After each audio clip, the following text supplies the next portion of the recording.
Hey ERBC family, as the coronavirus continues to work its way around our globe and across our country, it brought to mind another virus much less severe that I contracted more than 20 years ago.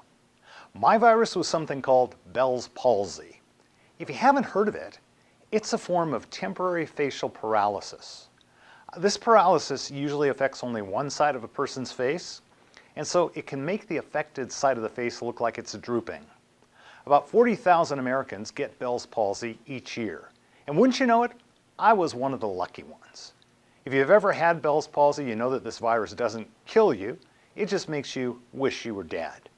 And if there's one question that someone with Bell's palsy is constantly asking, that's very similar to the question that a lot of us have been asking recently, it's, how long will this last? How long will it be until everything gets back to normal? Dr. Anthony Fauci, head of the National Institute of Allergy and Infectious Diseases, was asked recently, when will life get back to normal?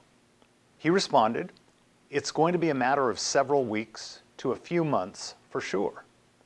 Other specialists say that even after the pandemic peaks and then recedes in the United States, we may need drastic actions to keep the virus at bay, which leaves us with the question of what do we do in the meantime?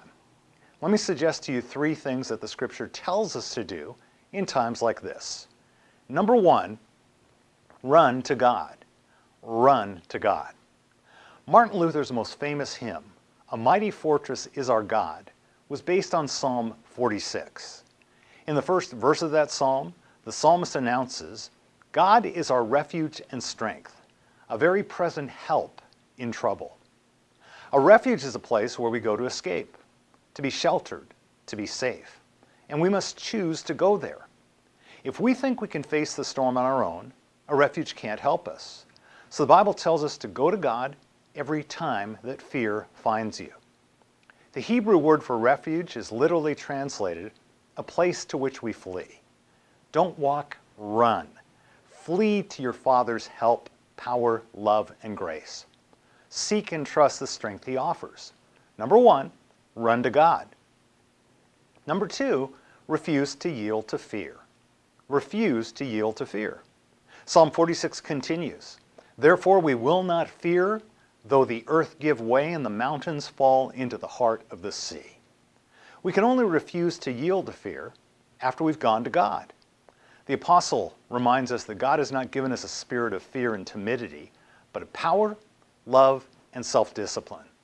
God gives us those things when we run to Him.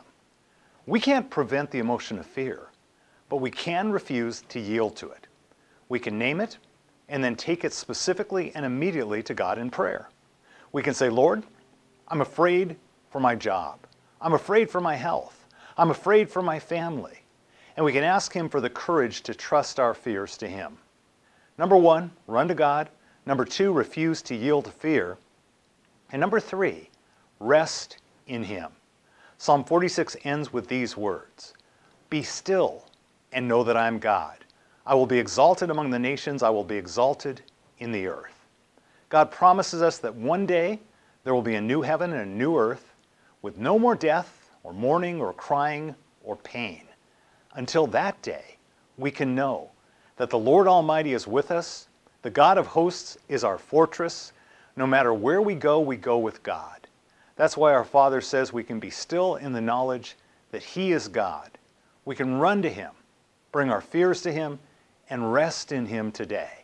And that's my prayer for you and for me. God bless.